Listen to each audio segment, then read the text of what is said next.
Hi guys, Condor ready rubbed. The signature pipe. That's all I feel like lately. Just get times when you just want to smoke what you want to smoke, and this is it. Someone was asking me about old country mysteries and ghost tales the other day, with it coming up to Halloween and Yuletide after that. And at the time I was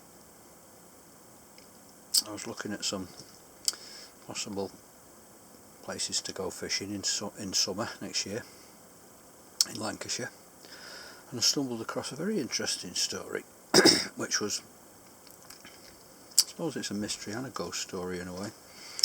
Tale of a guy called Jim Dawson. Someone had previously called him John Dawson, but that was his brother. And it was a very strange tale. He was a farmer, and before that he was a soldier in World War One, quite a big strapping lad. I think he was in a Lancashire regiment actually, even though he obviously lived in Lancashire. Anyway, one night Jim was wandering home from the pub, which was near a bridge on the River Ribble in Lancashire. As he was walking home a few miles to his home in a place called Bashall, or Bascall as I think the locals call it, little village, suddenly felt a sharp pain and a thud in his shoulder. There's no, in the reports there was no mention of a sound or anything, but he felt this pain in his shoulder. Anyway, he's probably had a few pints, so he was maybe he was a bit inebriated, a bit sozzled, inebriated, whatever they call it. Anyway, so he thought no more about it, looked around, couldn't see anybody, got home, was thinking more about his stomach than his shoulder, and he had himself a hearty tea or a supper, gets to bed, thinks no more about it. Anyway, the next day gets up and his family noticed that his bed is covered in blood. So they look at him and they found out that he's got a dirty big bullet in his shoulder.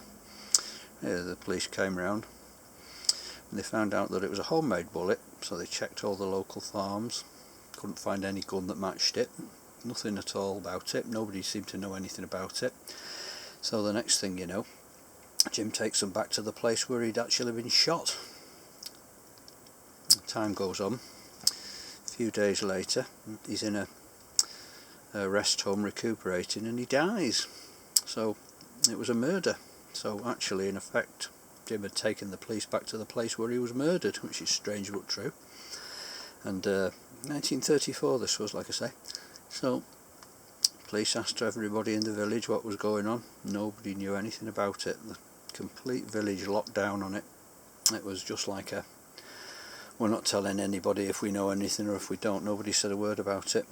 Anyway, they never got to the bottom of it, what happened. And people to this day still say that they see the ghost of a man in that dark lane where he was shot. Very strange though. I read the story a few times because, like I say, it's a place I want to go fishing. There's a nice little brook there, so I shall go and have a look at it in summer and see what's going on. Quite an interesting story.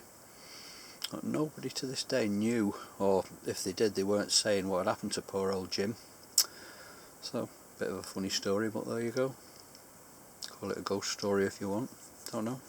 Anyway, I'm going to get on with my pipe before it gets too late.